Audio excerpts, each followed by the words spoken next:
Excellency, Honorable Governor of Manipur, Shri Ajay Kumar Bhalla, Nazarure akoigi RPI Manipur State Committee gi site gi akoina mamangdagi honaduna su lakjaba aduga akoina reorganize tawbun mitu da akoina phongdok jagiba. Our main first priority will be akoigi one of the indigenous community ori bakoi Manipur gi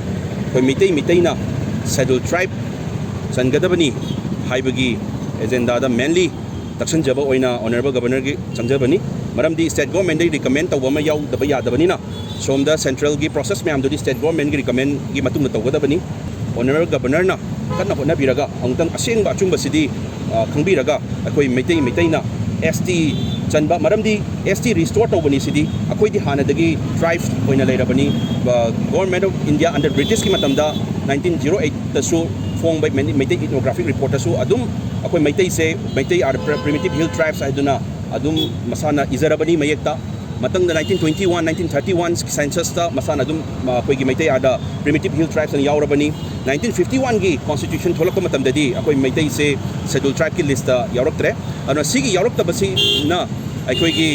gi phangmam thopa right ama bharat ki samvidhan yamna chawgraba samvidhan ama yamna thajaba miyam punamakna thajaraga hujik lairiba hingiba chariba akoina lengiba akoina thajariba right mayam sigi thajariba akoigi bharat ki samvidhan democracy ka chauba wahan thok ama leiriba bharat ki samvidhan sida akoigi Meitei gi na scheduled tribe ki status yaurokta base yawan biu haiduna akoigi Manipur RPI State Committee ki site tagi kana changjabani aduga yam nungai bamna Honorable Governor na akoina annexer yauriba points yauriba akoina documents proof yauriba mayam da phajana yengbiraga mahakna akoigi sigi matang sida yam phajana khanagani aduga akoi thabagi se akoigi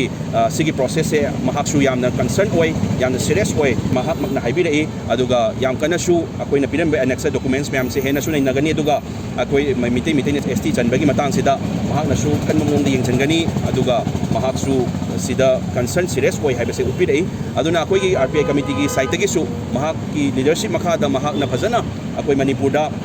laibiri ngai mahakna mapung phana thabak pangtho ingai sida peace hanjanaba hotnari ngai sida akoigi sigumba phamam thokpada phangdadan lairiba 1951 ki constitution da tholakpada akoigi Meitei na SC list yaurokta base si amtang yahon biu haibasida mapung phana tawbiu haijarame sida mahakna yam serious oi haibagi koida haibiri. Our main concern akoina han haijagiba chin da ngang mana tabak na uchagi haibiduna akoina tasengna sidi aina haijabado akoi political party si koigi state party or matung the regional party oina